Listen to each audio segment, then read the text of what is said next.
ذکر کیا کہ ظاہری صورت میں عقل کے معیار پر بھی ہونے کا تعارف نہیں دیا، بلکہ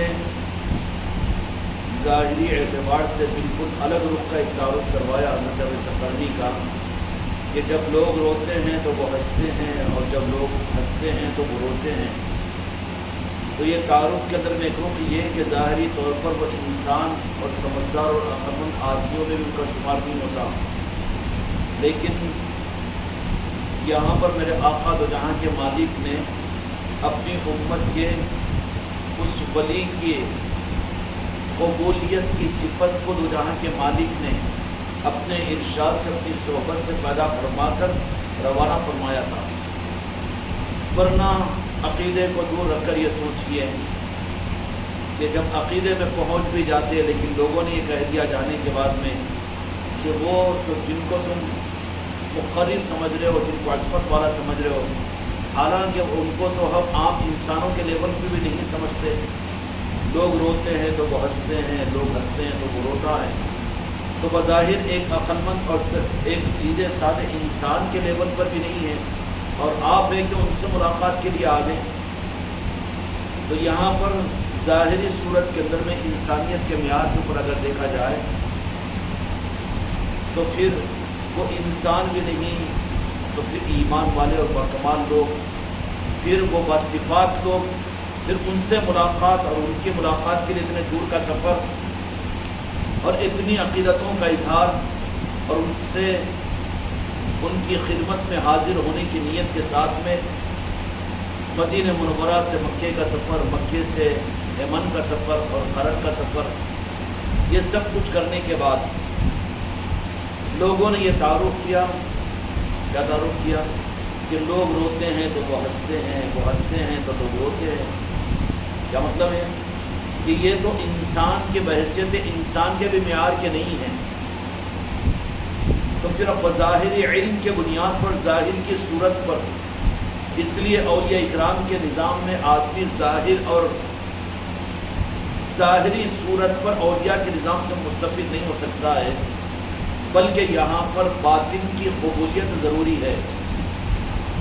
اہل ظاہر کے لیے شریعت کے سارے نظامات سارے کمالات کے ساتھ میں موجود ہیں، سارے معجزات ہیں اور ساری برکتیں ہیں، اس کے لیے سارے احادیث ہیں اور سارے تجربات ہیں، پورا قرآن مجید اس کے اوپر شاہد اور صادق ہے کہ جن قوموں نے اطاعت کی اللہ تعالیٰ کی، ان کے ساتھ اللہ تعالیٰ نے ان قوموں کے ساتھ میں کیا کیا، کس طرح سے بنی اسرائیل کو کامیاب کیا، فرعونیوں کو ناکام کیا، اور نبیوں کی اطاعت کرنے والوں کو اللہ تبارک و تعالیٰ نے کس طرح سے کامیاب کیا اور نافرمانی کرنے والوں کو کس طرح سے ناکام کیا۔ ان سارے واقعات کو اللہ تعالیٰ نے قرآن مجید کے اندر میں بیان فرما کر گویا کہ یہ شریعت کا ایک ظاہری رخ دے دیا امت اور انسانیت کے سامنے کہ یہاں پر شریعت میں عقل، سمجھداری اور قابلیت، یہ سب کچھ یہاں پر ہوش ہی ہوش ضروری ہے، ہوش ہی ہوش ضروری ہے۔ یہاں پر عقل بھی کام کی چیز ہے، علم بھی کام کا چیز ہے، اور یہاں پر دانشمندی بھی، فراست بھی، اور بہت کچھ علم بھی اور عقدے بھی، اور ساری چیزیں شریعت کے نظاموں میں کمال کی چیز ہے، بلکہ شریعت ہے ہی باکمال لوگوں کے لیے۔ قرآن مجید میں بھی اللہ تبارک و تعالیٰ نے حق کے لیے چیلنج بھی کیا ہے۔ کیا فرما دیا کہ کوئی ہے ایسا جو قرآن پاک جیسی کوئی کتاب لے کر آ رہے، اور کن سے چیلنج ہے؟ یہ اس زمانے کے وہ شعراء عرب سے چیلنج ہے کہ جو کھڑے کھڑے باضابطہ وہ اشعار کے دستاویز تیار کر دیا کرتے تھے۔ عرب بڑے علم والے تھے اور بڑے شاعر تھے اور بڑے کمال کے لوگ تھے، متمدن لوگ تھے، مہذب لوگ تھے، مہذب، اور ان کے علم کا، ان کے بصیرت کا اندازہ جس کی تعریف کو قرآن مجید میں اللہ نے فرمایا کہ کھڑے کھڑے دیوان بنا دیا کرتے تھے اشعار کا۔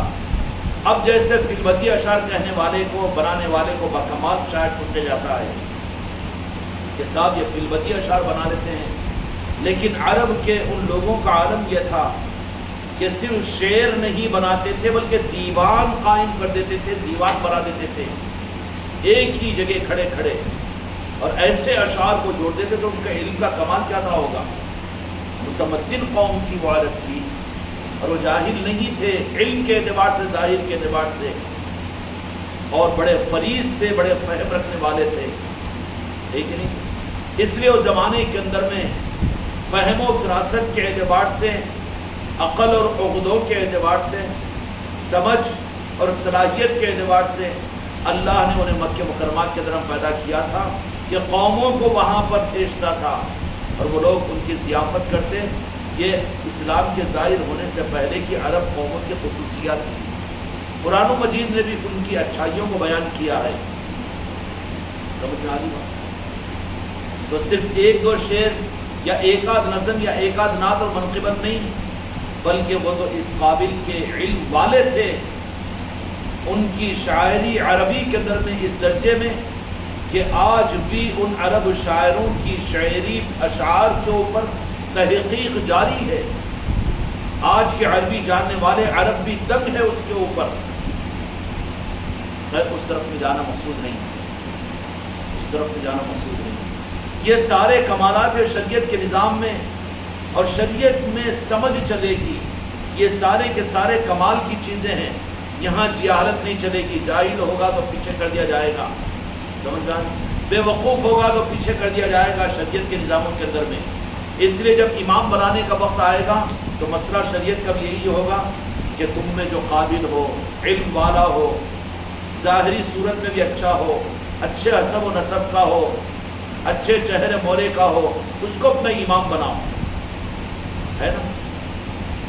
یہاں پر شریعت کے نظاموں کے اندر میں تو یہ چیز چلے گی کہ ظاہری کمالات یہاں پر خوبی کی ہیں اور یہاں پر قابل قدر ہے، اس لیے کہ عالم اس کو مانا جائے گا جس کے پاس میں علم ہے، امام اس کو مانا جائے گا جس کے اندر میں قابلیت ہے، سمجھ میں آ رہی بات؟ لیکن بالمقابل اس کے دوسرا نظام جو شریعت اور دین کے روح کا نظام ہے، اور روح کے نظام کو سنت خداوندی یہ ہے کہ وہ ظاہر نہیں کرواتا بلکہ اس کو چھپائے رکھتا ہے اللہ تبارک و تعالیٰ۔ تو ولایت کا نظام شریعت کے نظام میں روح کا نظام ہے، اور اس کو اللہ تعالیٰ کی حکمت یہ ہے کہ اس کو چھپائے رکھتا ہے۔ کیا رکھتا ہے؟ چھپائے رکھتا ہے۔ اللہ تبارک و تعالیٰ اس کے اظہار کے لیے اپنی حیات مبارکہ کے اندر میں، تاکہ ولایت کا نظام کیا ہے، اس کی پہچان کیا ہے، اس کی سند بھی صحابہ اکرام سے دلوانا ضروری تھا، تاکہ بعد کی امت کہیں اپنے ڈکشنری سے ولایت کے نظام کو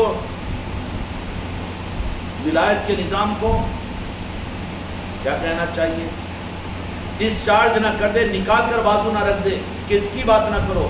اتنے سارے حقائق کے ہونے کے باوجود آج اہل ظاہر 1500 سالہ اسلام کی تاریخ اس بات پر شاہد ہے کہ ہر زمانے میں اسلام کے علم والوں نے اور عقل والوں نے اور اسلام کی سلطنت اور حکومتوں کے رکھنے والے قابل لوگوں نے ہمیشہ ولایت کے نظام کے حسد میں ولایت کے نظام کی مخالفت کی ہے، ورنہ یہ لوگ تو چاپٹر ہی سے نکال دیتے، اس کو سلیبس میں سے آؤٹ کر دیتے۔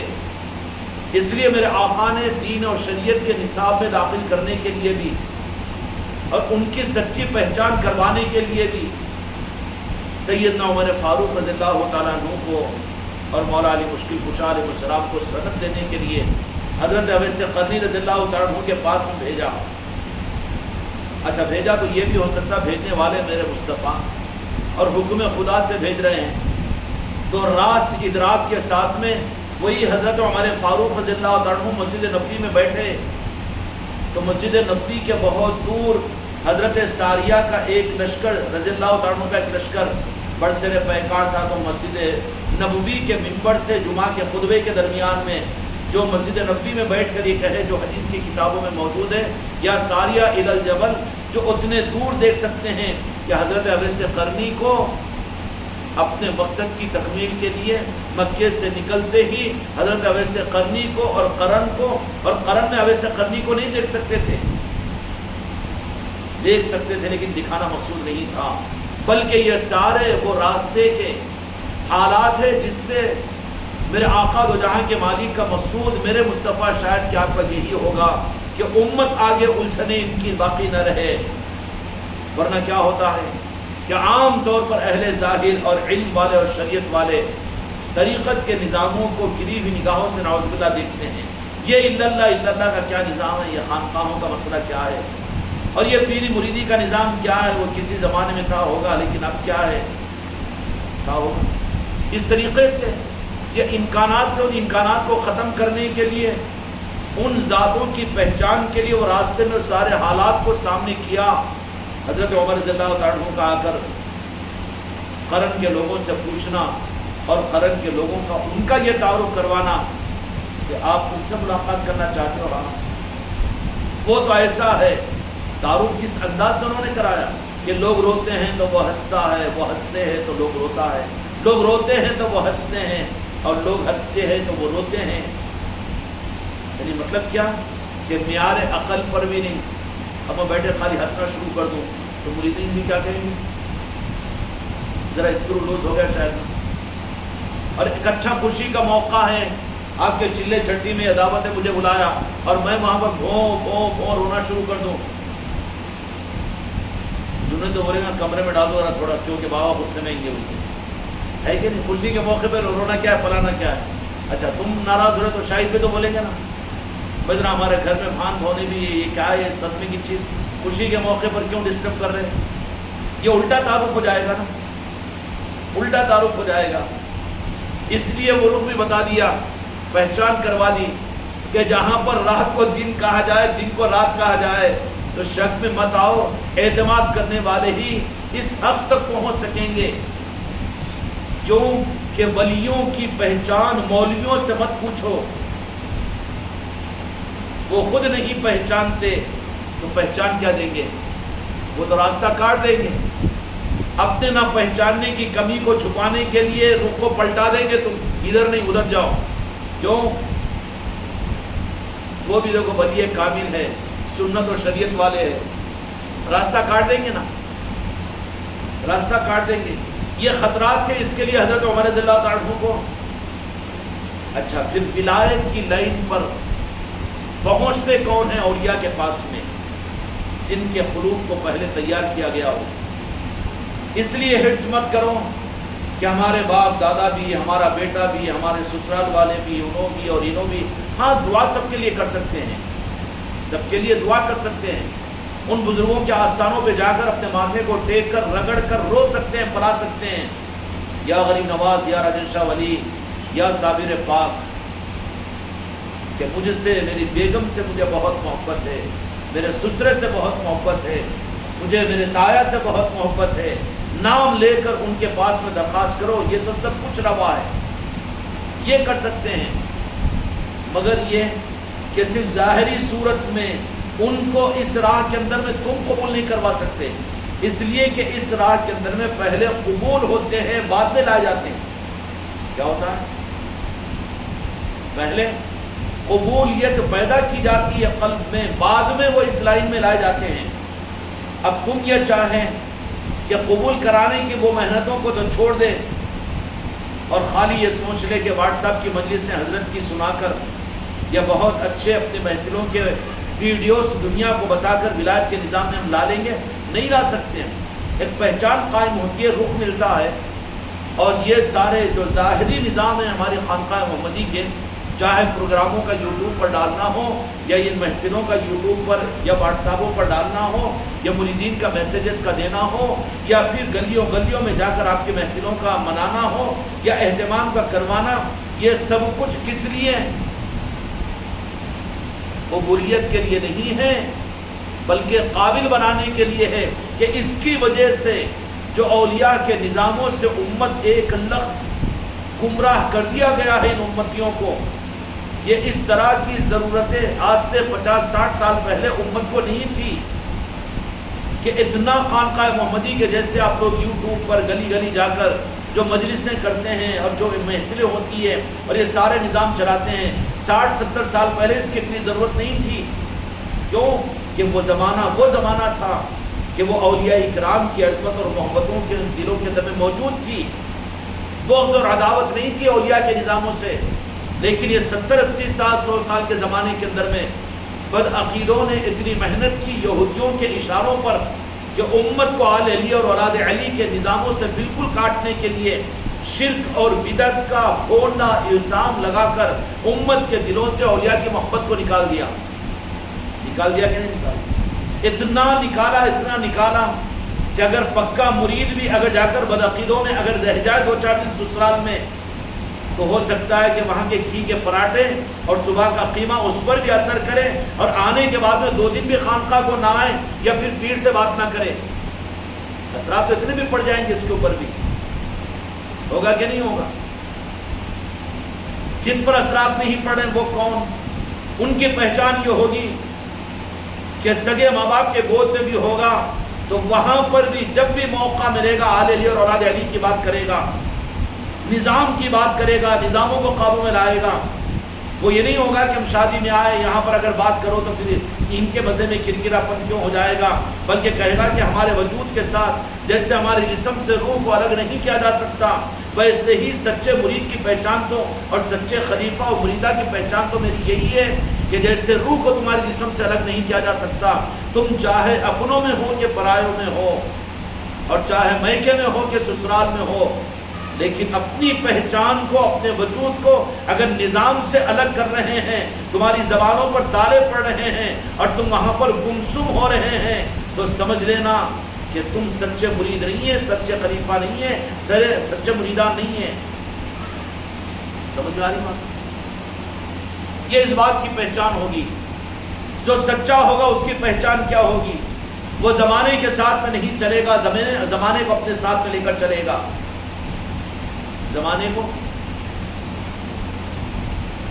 بھئی اسلام کی اتنی تو عظمت ہے کہ اگر کسی غیر مسلم کے پاس جا تو اسلام کو گھر میں چھوڑ کر نہیں جاتے، بلکہ اگر 1000 غیر مسلم پوچھے تم کون ہیں تو اپنا نام تو نہیں بدلوائیں گے نا. آؤ حکیم کوئی اپنا نام بدلا کر میں مولانا ہوں بول کے بول لینے کو گوارا کرے گا؟ نہیں بدلائے گا. تو کیا میرے مرید اور خلیفہ کو، میرے مریدان کو ماحول کو دیکھ کر رنگ کو بدل دیتے ہو؟ تو خود آخری درجے کے مسلمان بھی تو نہیں ہو تم. کافروں میں جیسے اپنے نام کے اسلام کو نہیں چھپاتے، اگر تم نظام کو چھپا رہے تمہاری دکانوں پر، تمہارے آفسوں میں، تمہارے سسرالوں پر اور لوگوں کی دعوتوں میں اور تم اپنوں میں اور پرایوں کے اندر میں، تو تم آخری درجے کے مسلمان بھی تو باقی نہیں رہے. یہ ممکن ہی نہ ہو کہ اپنی پہچان ختم ہو جائے. ہم اپنی پہچان کے ساتھ میں رہیں گے. اگر ناگوار ہو تو ہم تمہاری دعوت کو بھی قربان کریں گے اور تمہاری محبت کو بھی لات ماریں گے، لیکن ہم نسبت کو نہیں چھوڑیں گے. یہ سچوں کی پہچان ہے. جہاں جائے وہاں کے گن گائے اور جہاں جائے وہیں پر بھول جائے اور جدھر کو جائے ادھر ہی کا ہو جائے، ادھر آئے تو ادھر کا، ادھر ہوگا ادھر کا. یہ تو ڈھونگی کی مثال ہے. یہ وہ تو اپنی پہچان قائم رکھے گا. جو کہ کوئی یہ مسلک اور جماعت کا رنگ نہیں ہے، یہ مسلک و جماعت کا نظام نہیں ہے، بلکہ یہ تو جہاں کے مالک میرے آقا اور پنجتن پاک اور تمام اولیاء غوث و خواجہ کی عنایت کا نظام ہے، جس کو اس بات کا احساس بھی ابھی مرید کو اور خلیفہ کو، مریدہ کو نہ ہو، اور اس کو تم اپنے پیر کے بیانات کا کمال سمجھ رہے ہو یا تربیت کا درجہ سمجھ رہے ہو، یا پھر یہ زبردستی کا ایک نظام فضیلت کا ہے کہ جنت مل جائے گی، قبر کے اندر میں کچھ مسئلہ بن جائے گا، قیامت کے میدان کے اندر میں، تو تم فضیلت والے ہو، ابھی عظیمت والے نہیں ہیں. اور جو مرید اور جو خلیفہ، جو مریدان، اس وقت تک ان کے لیے خطرات ہے اس نظام کے اندر میں، آج نہیں تو کل ہو سکتا ہے کہ چاہے کتنا قریب دل میں بیٹھا ہوا بھی کیوں نہ ہو، دل سے نکالنے کو میرے آقاؤں کو دیر نہیں لگے گی، نہیں لگے گی نا ان کو. چونکہ دل اگر واقعی سچا ہوگا پیر کا تو دل کے مالک تو وہ ہوں گے. اپنے گھر میں جھاڑو مارنے کے لیے کسی کو پوچھنا پڑے گا؟ خود جھاڑو مار دیں گے نا. یہ گھمنڈ اور تکبر میں نہیں رہنا کہ پیر کے دل میں ہم بیٹھے ہوئے ہیں، پیر ہم کو اپنے دل سے نہیں نکالے گا. نہیں، پیر کا دل اگر پیر کا نہیں ہے، کسی اور کو دل دے چکا تو وہ تو مالک ہے. تو مالک اگر کچرا دیکھیں گے تو جھاڑو مارنے میں اجازت لینی پڑے گی کہ حضرت میں اپنے گھر میں جھاڑو ماروں. کبھی شاہد صاحب پوچھے کہ اپنے گھر میں کچرا صاف کروں کیا؟ بولتے نہیں پوچھتے نا، کیوں کہ مالک ہے تم اپنے گھر کے۔ ایسے ہی اگر تمہارے پیر کا دل اگر واقعیتاً غوث و خواجہ کے حوالے اور پنجتن پاک کے حوالے کیا ہوا ہو، اگر وہ اس کے دل کے مالک اگر پنجتن پاک اور غوث و خواجہ ہو، تو میرے بھائیوں ان کے جھاڑو کے مارنے کے لیے ان کو میری اجازت لینے کی ضرورت نہیں پڑے گی۔ کچرے والے مرید کو دیکھیں گے کہ وزن ہو رہا ہے، یہ زبردستی کا اس نظام کو سمجھ رہا ہے، تو ان کو جھاڑو مار دیں گے تو دل سے ایک لمحے میں 1000 کو نکال دے سکتے ہیں۔ وہ سمجھ میں آ رہی بات؟ یہاں پر وہ منقبتیں نہیں جمتی کہ میرے پیر کی چادر قیامت میں بھی کام آئے گی۔ تو چادر میں رہا کہاں؟ تو دھوکے میں رہا، تو دھوکے میں رہا۔ وہ منقبتیں سچے دل والوں کے لیے تھی۔ آج کے دل تو مکار ہیں کہ دنیا بنے، دنیا کے کام بنے، دنیا کے عزتیں اور ہم کو بھاؤ دیا جائے تو ٹھیک ہے، سب ٹھیک، لیکن کڑوی بات ہو تو وہاں پر منہ ٹیڑھا ہو جائے گا، کام کا رخ پلٹ جائے گا اور اپنے وجود کا رخ پلٹ جائے گا۔ یہ زمانہ وہ مخلص زمانہ نہیں ہے۔ یہ نظام کائی کے لیے ہے؟ یہ نظام کا مقصد ان سارے ظاہری نظاموں کا جو خانقاہ محمدی کی صورت میں ہے۔ اس لیے میرے بچوں ظاہر کے اوپر مت رہو، کیوں ایسا نہ ہو کہ ظاہر میں آئے دھول اور کچرا آتا ہے اور اسی پھٹی کے ساتھ دھول اور کچرے کو نکال دیا جاتا ہے۔ تو کچرا مت بنو بلکہ وجود بن جاؤ یہاں پر اس نظام کے اندر میں، قبولیت کروا لو۔ قبول کیے گئے ہوں تو پھر کوشش یہ کرو کہ یہاں پر ایسے مقبول ہم بن جائے کہ یہاں پر پھر یہاں کی اصل کی پہچان ہم بن جائے، اصل کی ہم پہچان بن جائے۔ صرف اوپر کے اوپر رہیں گے، ہلکا کچرا تو اڑ کر ہوا سے چلے جائے گا، جھاڑو کے تنکوں سے نکل جائے گا وہ، لیکن جو گڑا ہوا رہے گا اور جو ستون بن کر ہوگا اس زمین کو کھکور کر نہیں نکالا جائے گا۔ اس لیے ضرورت ہے میرے خلیفہ اور میرے مریدوں کو اور مریدان کو بھی کہ اس نظام کو اگر تم پیر کی نسبت پر قبول کیے ہوئے ہو اس درجے پر، تو تم ابھی اوپر کے ہی ذرات ہو اور اوپر ہی کی دھول ہو۔ تم یہاں کی گڑی ہوئی زمین اگر نہ بنو اس نظام کی۔ اور یہ کیوں ہوتا ہے کہ کوئی گئے دنیا کی چاہتوں کی وجہ سے، کوئی عزت کے لیے، کوئی نام و نمود کے لیے، کوئی شہرت کے لیے، کوئی جنت کے لیے، کوئی قبر بننے کے لیے، یہ سب اوپر کے حالات ہیں جس کی وجہ سے اٹکے ہوئے ہیں ابھی۔ لیکن جب زور سے جھٹکا آئے گا تو پھر اٹکے ہوئے خود بخود نکل جائیں گے۔ رہیں گے کون؟ جو گڑے ہوئے ہیں وہ رہیں گے، جو اپنے آپ کو زمین بنا دے یہاں پر، جو اپنے آپ کو زمین بنا دے یہاں پر۔ معاف کرنا اگر کسی کے دلوں کو تکلیف ہو رہی ہو، لیکن اپنے آپ کو زمین بنا لو۔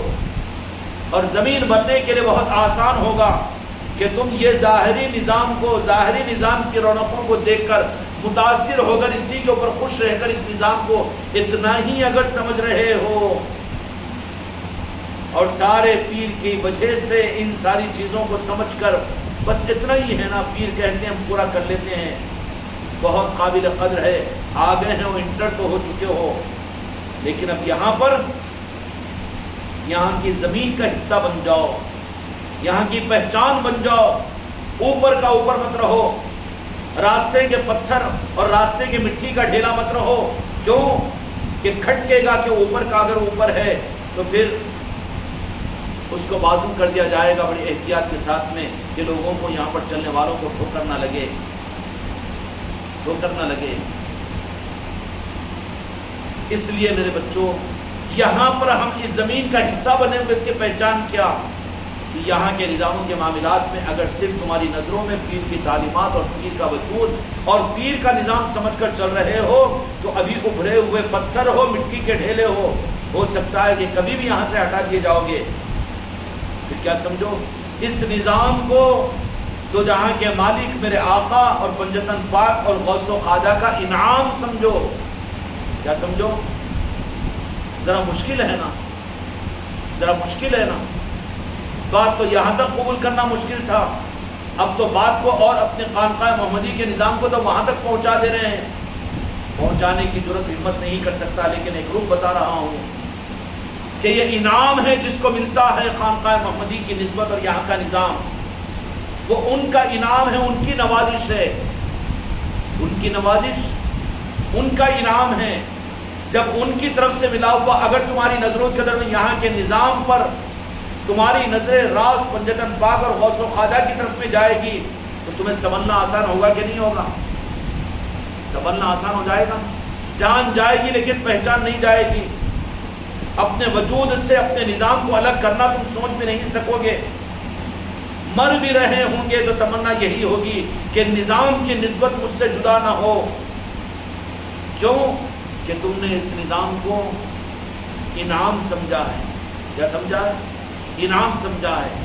وفادار بیوی جو ہوگی مر بھی رہی ہوگی تو کہے گی کہ لچھا تو میرا رہنے دو، مانگ کا سندور تو رہنے دو، میرے سر کے تاج کی علامت تو رہنے دو۔ ہوگا کہ نہیں ہوگا؟ یہ مثال بہت چھوٹی مثال دے دیا ہوں، مر بھی رہی ہے۔ اور برادران وطن کے اندر میں وہ چیز بھی ختم ہوگی، ورنہ ستی کی رسم تھی کہ شوہر اگر مر جائے تو بیوہ کو نہیں رکھتے بلکہ بیوہ کو تو ساتھ میں جلا دیا جاتا تھا۔ ہوتا تھا کہ نہیں ہوتا تھا؟ میرے بھائی بات بہت گہری ہے۔ جو پیر کی محبت میں خود کو نہ مار دے اور پیر کو اوپر کے لیول پر یا سر کی ٹوپی سمجھ کر لے کر چلے، نہیں بنایا پیر کی جوتی ٹھیک ہے لیکن سر کا تاج تو کبھی بھی اتر سکتا ہے نا۔ نہیں، پیر کی بات سر آنکھوں پر، پیر جو کہتے وہ تو ہم ماننے کے لیے تیار ہے، ماشاءاللہ احترام کی چیز ہے۔ نہیں، اپنے روحوں کے اندر بھی ان چیزوں کو داخل کرو تو یہ اس بات کی علامت ہوگی کہ تم نے اس نظام کو اور یہاں کی نسبتوں کو انعام سمجھا ہے اوپر کے بزرگوں کا۔ اچھا، اوپر کے بزرگوں کا انعام سمجھا ہے تو اس میں شک کی تو گنجائش نہیں نا، شک کی تو گنجائش نہیں۔ جن کو بھی شک ہے وہ تو ابھی بہت خطرے میں ہیں، بہت خطرے میں ہیں۔ کھلے ہوئے الفاظ کے اندر میں کہہ دوں، مبالغے کے نہیں، اپنے مریدین اور خلیفاؤں کے اور مریدان کی تربیت کے لیے ہے کہ اس نظام کی سادگیوں کو دیکھ کر دھوکے میں مت پڑو کہ تم کو جن کے ساتھ میں روکا رکھا گیا ہے یہاں پر، وہ اس رخ کے اوپر اگر جاؤ تو بڑی بڑی اونچی اونچی گدیوں والے اور لاکھوں اور کروڑوں مریدوں والے بھی اور بڑی بڑی خانقاہوں کی عمارتوں والے بھی مل جائیں گے اور بڑے بڑے علم اور فضل کے مالک بھی دنیا میں مل جائیں گے، لیکن امانت کے درجے میں اس کا اظہار اپنے بچوں کے لیے کر دوں تو جب بھی بارگاہ غریب نواز کے اندر میں حاضری ہوتی ہے، ہر وقت کی حاضری کا رخ اور منظر الگ الگ محسوس کرتے ہو کہ نہیں کرتے ہو؟ کرتے ہو کہ نہیں کرتے؟ گزشتہ محرم الحرام کے اندر میں بلایا گیا تھا تو جب یہ رخ تھا کہ پورے اجمیر شریف کے اندر میں ایسا محسوس ہو رہا تھا، ایسا محسوس ہو رہا تھا کہ پورے اجمیر میں جدھر ہوئے گلیوں کے اندر میں صرف لاکھوں لوگ آئے وہاں پر، کتنے اولیاء کتنے عارفین ہوں گے، اور پھر محرم کے اندر میں تو کیسے کیسے لوگ وہاں پر آتے ہیں اور کن کن حالوں کے اندر میں آتے ہیں، کوئی تفاقر نہیں ہے۔ لیکن خواجہ خواجگان نے یہ ثابت کروا دیا کہ یہ بھی کوئی ہے ہندوستان کے کونے کے، کہاں ہندوستان میں راجستھان کے مقابلے پر تلنگانہ کے اندر میں کون سا ضلع عادل آباد پچھڑا ہوا علاقہ جنگلوں کا، اور عادل آباد کے اندر میں پیر و خانقاہ محمدی رخ ہے نہیں ہے، انعام سمجھنے کے لیے کافی نہیں ہے۔ اور اب کے اجمیر شریف کا جب سفر ہوا تو یہ بات کہہ دی گئی تھی کہ آنا نہیں ہے بلکہ آپ کو لانے والے ہیں۔ ہم پریشان تھے کہ بات کیا ہے کہ لانے والے ہیں، کیا اس کا کیا مطلب ہے؟ شاہد صاحب سمجھ کے شاید دنیا ہلا رہے ہیں، کوئی ہلا ہوگا کیا سمجھ گئے؟ پھر بول نہیں بتاؤں گا، نہیں وہ ابھی مرید بنو پورے، کون سا مقام، کون سا مہینہ، کون سا دن نہیں معلوم تھا، نہیں نا، رخ کو کاٹ دیتے آپ انڈیا ہلا کے۔ پیڑ بھر گیا کہ بچہ اگر دودھ کو چھوڑ دیا تو ماں پلاتی، ہٹا دیتی نا، پیٹ بھر گیا ان کے بھوکا مری گا نہ ہو۔ آپ اپنی وجہ سے، اپنی قابلیت کی وجہ سے کیوں میرے بچوں کو بھوکا رکھتے ہیں؟ آپ کو معلوم ہوگا میں دوسرے بچوں کی تو بھوک کیوں، ان کے پیٹ پر کیوں لات مارتے ہیں آپ آنے والے نہیں بلکہ لانے والے ہیں، سمجھے؟ لیکن بعد میں پتہ یہ چلا کہ لانے والے کس لیے کہا گیا تھا، تو یہ اعزاز تھا، لانے والے ہیں کیوں؟ تو یہ اعزاز کہ ہماری نگری میں لانے والے بنا کر کہہ دیا گیا تو ہم تو سمجھ نہیں سکے تھے، لیکن جب رخ کھلا تو کہا کہ اب کے اجمیر کے سفر میں لانے والے ہم اس لیے آپ کو کہیں گے، اس لیے تاکہ ہم اپنے پاس میں آپ کے ذریعے سے آپ کے مریدین کو، مریدان کو اور آپ کے خلیفاؤں کو کہ ہماری نگری میں، ہمارے پاس میں تمہارے پیر کا کیا مقام ہے، یہ بتانے کے لیے ہم نے تم کو لانے والا بنایا تھا۔ یہ سمجھے تھے کہ شاہد صاحب ذرا پوچھ لو، بعد میں جھاپڑ مار کے پوچھو، مارو مت، بد اخلاق مت ہو جاؤ۔ ان کو مارنا، مجھے 2 تماچے مارنا برابر ہوگا ان کو 1 تماچا مار دیں گے، یہ نہ کریں نا، بہت فری رہو یہاں، کیونکہ یہ اس کا نظام نہیں ہے نا، نعرہ تکبیر کا ماشاء اللہ وہ یہ نظام نہیں ہے۔ وقت کے اوپر دل اگر قربان ہو تو ٹھیک ہے، بہت اچھا ہے، پر وہ چیزیں نہ ہو یہاں۔ کیا کہا گیا تھا کہ اب کا کیا رخ تھا؟ اس لیے کہ خواجہ خواجگان کی بارگاہ میں لانے والا اس لیے بنایا گیا تھا کہ آپ کے مریدین اور آپ کے خلیفہ اور آپ کے مریدان کو یہ معلوم ہو جائے کہ سلطان الہند کے پاس میں آپ کے پیر کا کیا مقام ہے۔ نعوذ باللہ، یا غریب نواز نام لیوا ہے آپ کا نہیں، آپ کے نام لیواؤں کا نام لیوا ہے۔ نصرت کا وجود کیا ہے؟ میں تو اپنے مریدین کو بھی یہ سمجھتا ہوں کہ میرے مرید ہے، میرے خلیفہ ہے، لیکن وہ سلسلے چشتیہ اور خاندان چشتیہ کے فرد ہے جو میرے لیے قابل تعظیم ہے۔ سمجھ میں آئی بات؟ کیا کہا گیا؟ یہ معلوم ہو جائے ان کو، احتیاط سے سن رہے ہیں اور جن کو کانا بھی کھلے ہے نا، زبان بھی کھلی ہے،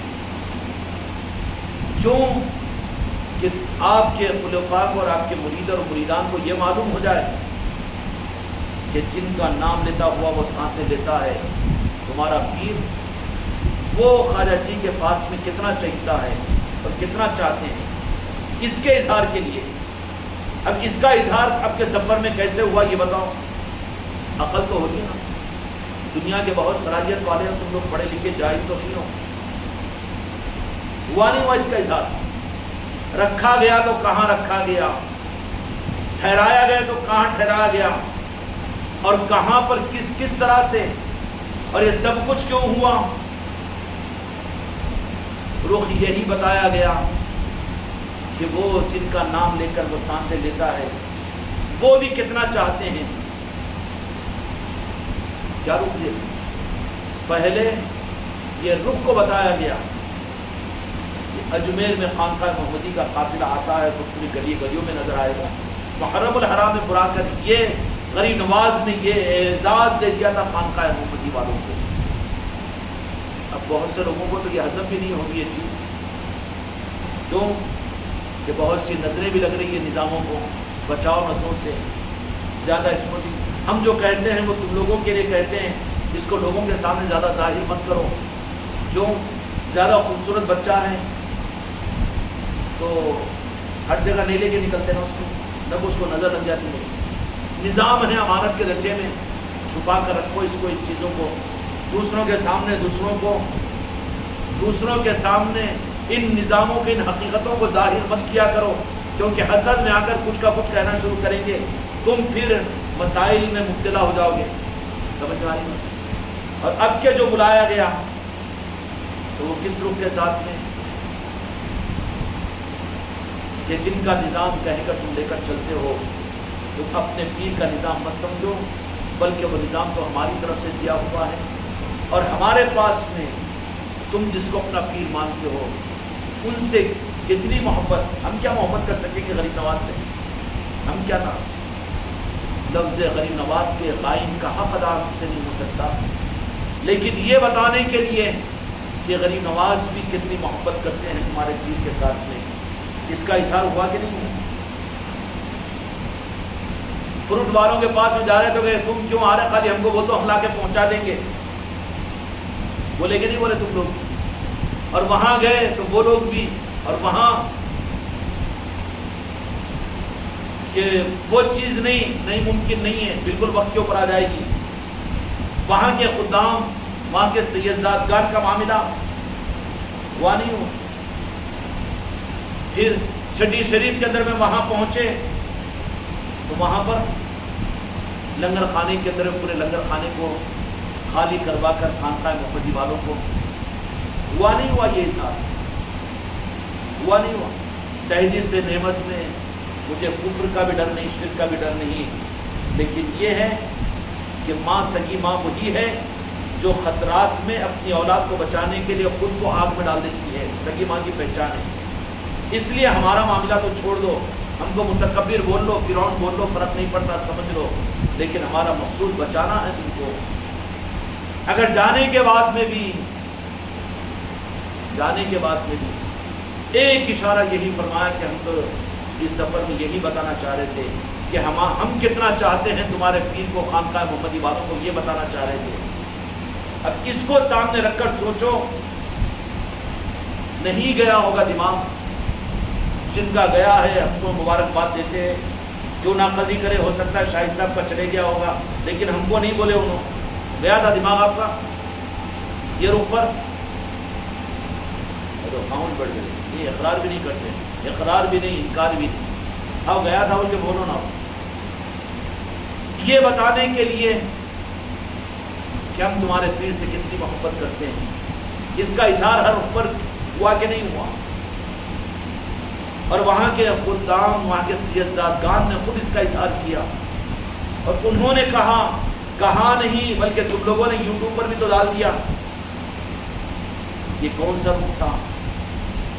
اس لیے کہ تم اس نظام کو تمہارے پیر کا نظام مت سمجھو، بلکہ یہ قبولیت کا بطور انعام کا ہے۔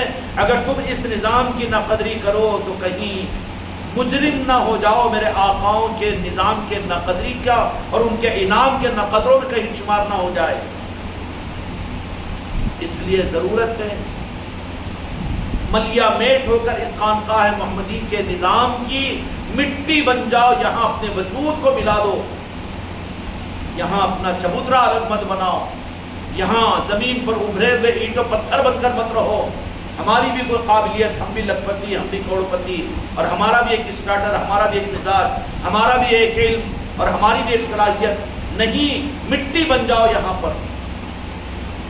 اس لیے یہ ان کے نظام ہوتے ہیں، پہلے قبول کیا جاتا ہے، بعد میں ان کے لیے نظام دیے جاتے ہیں۔ جب یہ فرسٹ انٹرنس تم کو مجھ کو مل چکا ہے یہاں پر، اب یہاں بچ بچاؤ کے ساتھ مت رہو۔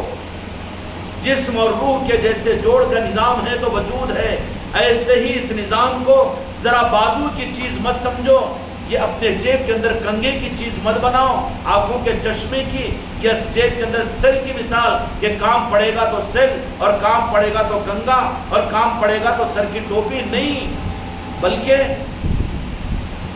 جسم کے وجود کے ساتھ روح کو جدا نہیں کیا جا سکتا۔ ایسے ہی میرے بچوں، تم کروڑ بھی لے رہے ہو تو نظام تمہارے ساتھ میں ہونا چاہیے،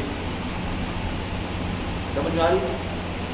نظام ساتھ میں ہونا چاہیے، اس کے علاوہ اور سہارا ہے کیا تم کو؟ کیا تم بڑے نمازی ہیں، تم پرہیزگار ہیں، تم علم والے ہیں، تم عمل والے ہیں، تم سعادات ہیں، تم اولیاء ہیں، تم قطب و غوث افدار اپنے آپ کو کہہ سکیں گے؟ تم اپنے آپ کو مرید ہی کہنے کے لیے تیار نہیں ہوتے، سچے مرید بھی نہیں بن سکی۔ یہ احساس ہے، یہ غریب نواز کا کرم ہے کہ یہ انہوں نے میرے بچوں کو یہ انعام دیا ہے کہ بہت کچھ انہوں نے نوازا، لیکن اپنے کو کچھ نہیں سمجھتے، یہ انعام ہے ان کا۔ لیکن اپنی طرف سے گڑبڑ مت ہونے دو، ہم زمین بن جائے خانقاہ محمدی کے نظام کی، اس لیے کہ وہ قبول کرنے کے بعد اس نظام میں لائے جاتے ہیں۔ اب قبول کرنے کی ہمدردی کا رخ تم کو ساری امت سے ہے، تو امت کو تم اس نظاموں میں نہیں لا سکتے، لیکن تمہارے لیے ایک آپشن ہے کہ جن کے نظام ہیں میرے غوث و خواجہ کے اور اولیاء کے، ان کی چوکھٹوں پر ان کے نام لے کر ان کی نیتوں کے ساتھ ان کے پاس جا کر ان سے قبول کرواؤ۔ جب وہ ان کو قبول کر لیں گے تو پھر وہ ان کے لیے نظام میں آئیں گے، ورنہ ان نظاموں کے اندر میں مٹی بننے کے بجائے اگر کوئی اپنے وجود کو باقی رکھا کہ میرے سے اچھی نعت کوئی نہیں پڑھ سکتا، میرے سے اچھا لنگر کوئی نہیں کرا سکتا، میرے سے اچھا بیان کوئی نہیں کر سکتا، میرے سے زیادہ عقدے کوئی نہیں کھول سکتا، میرے سے اچھی تقریر کوئی نہیں کر سکتا، میرے سے اچھا ذکر کوئی نہیں کرا سکتا، میرے بغیر نظام نہیں چل سکتا، تو یہ اس زمین کے اوپر بنا ہوا پتھر ہے اور اینٹ ہے، ایک کو نہیں دوسرے کو، دوسرے کو نہیں تیسرے کو اگر پیر میں ٹھوکر لگے گی تو بڑی آسانی کے ساتھ میں فضیلت معلوم کر کے کہ راستے سے تکلیف دینے والی چیز کو اٹھانا ثواب ہے، کوئی نہ کوئی اولیاء اس کو اٹھا کر کونے میں ڈال دے گا۔ یہاں پر سمجھ میں آ گئی بات؟ یہ نظام ہے، کیوں کہ قبولیت والا نظام ہے۔ تحریر سے نعمت میں نہ شکرا ہو جاؤں گا تو پھر کفر کرنے والوں میں میرا شمار ہو جائے گا نا۔ اس لیے اس نظام کے معاملات کے اندر میں حق کو کھول کر میں کیوں نہ کہوں، اگر شک ہوگا تو میں چھپاؤں گا، اور تم جو اس نظام کو کہیں پر چھپاتے ہو تو بالکل بالراست بات یہی ہے، فیصلہ کن بات یہ ہے کہ تم کو ابھی نظام کے معاملے میں شک ہے۔ اگر شک نہیں ہے تو تم بھی نہیں چھپائیں گے۔ چھپا رہے ہو یا پھر چھپ رہے ہو تو یقینی بات ہے فتویٰ دوسرے سے مت لو، پیر کو بدزبان مت ہونے دو، پیر کو غصے میں آنے مت دو۔ تم ابھی شک میں ہے، تمہارا شک ہے جو تم کو چھپا رہے ہو یا چھپ رہے ہو، ورنہ یہ بالمقابل اس کے ایک ہی لمحے میں انعام سمجھا۔ سیدنا ابوبکر صدیق رضی اللہ تعالیٰ عنہ قابل آدمی، مکہ مکرمہ کے چیف جسٹس کے مقام پر، عرب کے قبیلے والے آپ کو عصمت اور علم والا مانتے اور پہلے پیسے والا اور قابل رائے صاحب الرائے سمجھتے، ایک اسٹارٹر تھا حضرت ابوبکر رضی اللہ عنہ کا، لیکن میرے آقا کے اوپر نگاہ کرم پڑی اور میرے آقا نے آپ کو نواز دیا تو پھر کیا کہنے لگے؟ علی اعلان کلمہ پڑھا، کہاں پر پڑھا؟ کعبۃ اللہ کے اندر میں۔ کیا میرے مصطفیٰ حکم دیے تھے؟ حکم نہیں دیے تھے، اخفاء کی منشا تھی، لیکن کہا کہ نہیں یہ حق ہے، میں اس کو چھپا کر نہیں رکھ سکتا۔ اور تو ہے کہ سسرال میں چھپاتا ہے، دکان میں چھپاتا ہے، نوکری میں چھپاتا ہے، دوستوں میں چھپاتا ہے، اپنوں میں چھپاتا ہے، برادران وطن کے اندر میں چھپاتا ہے، تو تو چھپا ہوا ہے ابھی اس زمین کا تو ابھی پتھر اور اینٹ بنا ہوا ہے۔ ہو کر میں آئے گا تو کوئی نہ کوئی بازو رکھ دے گا، پھر کام کا نہیں رہے گا۔ حضرت ابوبکر رضی اللہ تعالیٰ نے دیکھا کہ میرے مصطفیٰ نے جب مجھے قبول کر لیا تو پھر علی اعلان آپ نے اعلان کیا کہ ہاں میں غلام ہوں اور میری جان، میری مال، میری آل اولاد میرے مصطفیٰ کے نالہ پاک پر قربان۔ یہ کہنا تھا، کیا ہوا؟ ظاہری عزت کے سارے نظام ذلت میں بدل گئے۔ آج تو شرم آتی ہے اس کو اپنے آپ کو خامخواہ کا آدمی کہنے سے، چھپانے کے چکر میں رہتا۔ کہاں ہے؟ ابھی بہت کسر باقی ہے، کسر باقی ہے کہ نہیں؟ پیر نظر آئے گا تو رومال نہیں ہوگی تو غصے میں آ جائیں گے نا، اگر مجلس میں نہیں آیا تو حضرت غصے میں آیا تو آ جانا چاہیے نا۔ کیسے کیسے دماغ میں خناس چلتے رہتا ہے لوگوں کے، مریدوں کے۔ ابھی پیر کی زبردستی کے لیے نظام کو سمجھ رہے ہو کتنی بڑی ناقدری ہے، نوازش ان کی، عطا ان کی، اور سمجھ رہے ہو یہاں پر اس کی۔ کیا ہوا؟ عزت کے سارے نقشے ذلت میں بدل گئے۔